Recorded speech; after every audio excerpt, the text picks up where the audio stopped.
Harley Breen here again for Bank SA Talk Fringe on Parade Night, and now we're playing a wonderful game of Piggy in the Middle. I am standing with a wonderful pig by the name of... I'm Alison. Hi Alison, and a beautiful pig there behind you, just very well trained, that one, because that's a real pig. Why are we so focused on pigs at the moment, Alison? We're promoting a free fringe film event, so it's called Peaceable Kingdom, and it's all about farm animals. So it's about some farmers and the journey they take and how they come to own a farm sanctuary instead of a farm for agriculture.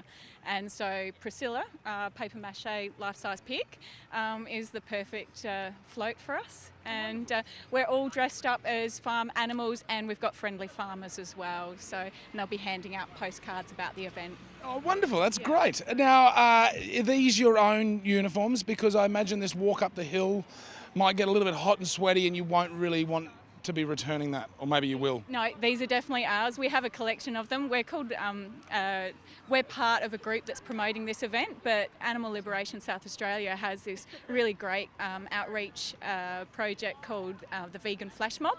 And so last year we regularly went out into Rundle Mall dressed up as big animals, a lot more big animals, but it's a bit hot tonight, and doing a dance. A random dance, handing out some information, some good positive information. Kids love it, parents like it because we're happy, and everybody gets involved and dances. So. Animal power from the people, I think that's a great thing to be doing. I think you're going to be a great bit of colour and movement to the parade, and I hope you enjoy it. Thank you very much, I'm sure we will. Thanks. Great.